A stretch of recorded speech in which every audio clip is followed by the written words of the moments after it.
اس لیے زنا کے بارے میں 2-3 باتیں بہت اہم ہیں۔ پہلی بات کہ حدیث مبارکہ سے پتہ چلتا ہے کہ جب کوئی شخص زنا کر رہا ہوتا ہے اس وقت وہ مسلمان نہیں رہتا، ایمان اس کے جسم سے نکل کے الگ ہو جاتا ہے۔ گویا زنا کرنے میں جتنا وقت گزرا وہ اتنا وقت کفر کی حالت میں گزر گیا، ایمان سے خالی گزر گیا۔ اب ذرا عورتیں سوچیں کہ جب ان کے جسم کو کسی غیر محرم نے ہاتھ لگایا یہ اتنی دیر کفر کی حالت میں رہی، کہنے کو تو مسلمان بنی پھرتی ہیں لیکن نامہ اعمال میں تو لکھا جائے گا نا کہ اتنا وقت اس نے کفر کی حالت میں گزارا۔ اللہ اکبر، ایسا گناہ کہ ایمان ہی بندے سے الگ ہو جائے، پھر یہ اتنا بڑا گناہ ہے۔ حدیث پاک میں آتا ہے کہ جو انسان زنا کرے حتیٰ کہ بڑھاپے کی عمر کو پہنچ جائے اس پر 7 آسمان اور 7 زمینیں لعنت برساتی ہیں۔ ایسے بندے کو قیامت کے دن اللہ تعالیٰ آنکھ اٹھا کر نہیں دیکھیں گے۔ تو غیر کو محبت کی نظروں سے دیکھتا تھا، آج میں تیرے چہرے کو محبت کی نظر سے نہیں دیکھوں گا۔ یہ کتنی بڑی محرومی ہے کہ اللہ تعالیٰ اس شخص کے چہرے کو ہی دیکھنا پسند نہ کرے۔ علامہ مناوی رحمۃ اللہ علیہ کے دادا کہتے تھے کہ جو شخص زنا کا مرتکب ہوتا ہے اس کے چہرے کی ظلمت اہل باطن دیکھتے ہیں، جب قریب وہ آتا ہے تو اس کے جسم سے بدبو آتی ہے، جب وہ نہاتا ہے تو پانی کے اندر زنا کا گناہ دھل رہا ہوتا ہے، پانی دیکھ کر وہ بتا سکتے ہیں۔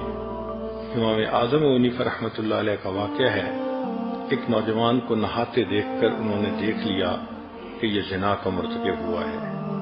ابن عساکر نے ایک حدیث نقل کی ہے، المقیم علی الزنا کعابد وثن، کہ جو زنا کے اوپر مقیم ہوتا ہے وہ بت پرست کی مانند ہوتا ہے۔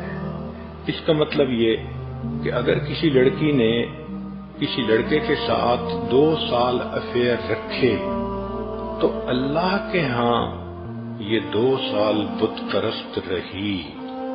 اس کا نام مومنوں کی فہرست میں نہیں ہوگا، اس کا نام بت پرستوں کی فہرست میں ہوگا۔ آج سوچئے ہم بت پرستوں کی باتیں پڑھتے ہیں تو کہتے ہیں یہ ایمان سے محروم تھے، ایسا تو نہیں کہیں ہمارا نام ہی بت پرستوں میں لکھ دیا گیا ہو۔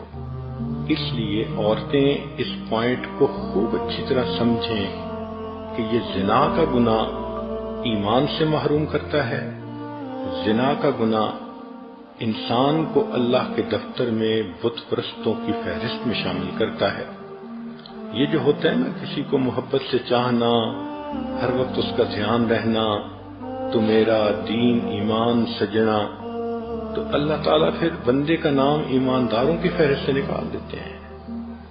تو کتنی عجیب بات ہے کہ جس عورت کا افیئر 5 سال کسی کے ساتھ رہا وہ 5 سال اللہ کے کاغذوں میں بت پرست بن کر رہی، وہ شرک کرتی رہی، وہ مومنہ نہیں تھی، وہ مشرکہ تھی۔ سوچئے یہ کتنا بڑا گناہ ہے۔ پھر اس کی سزا آخرت میں اتنی زیادہ کہ پڑھ کے کانپتا ہے بندہ۔ ان میں سے ایک سزا یہ ہے کہ جو زانیہ عورت ہوگی اور بغیر توبہ کے مر جائے گی تو جہنم میں اس کو فرشتے ایک غار کی طرف لے جائیں گے، اس غار کے اندر دھکا دے کر اس کے منہ کے اوپر چٹان رکھ دیں گے، وہ عورت نہیں نکل سکے گی۔ اس غار کے اندر بچھو ہوں گے، وہ بچھو اس کے جسم پر اس طرح لپٹیں گے جیسے شہد کے چھتے کے اوپر شہد کی مکھیاں ہوتی ہیں، اور اتنے بچھو ایک وقت میں اس کو کاٹیں گے، اس کو تکلیف ہوگی، مگر اللہ تعالیٰ کے کہیں گے کہ تو نے وہ گناہ کیا کہ جس گناہ کی وجہ سے تیرے انگ انگ نے مزے لیے تھے، آج تیرے انگ انگ میں زہر جائے گا اور اس کو جا کر تکلیف پہنچائے گا۔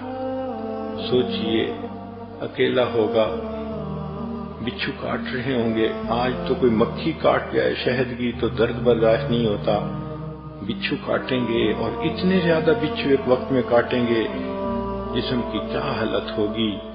چند لمحوں کی لذت کی خاطر بندہ اللہ کے دربار سے دھتکارا جائے، بندہ اللہ کے نظر کے اندر مشرک بن جائے، بت پرست بن جائے، اللہ تعالی محبت کی نظر سے دیکھنا ہی پسند نہ کریں، تو ایسا گناہ کتنا بڑا گناہ ہے۔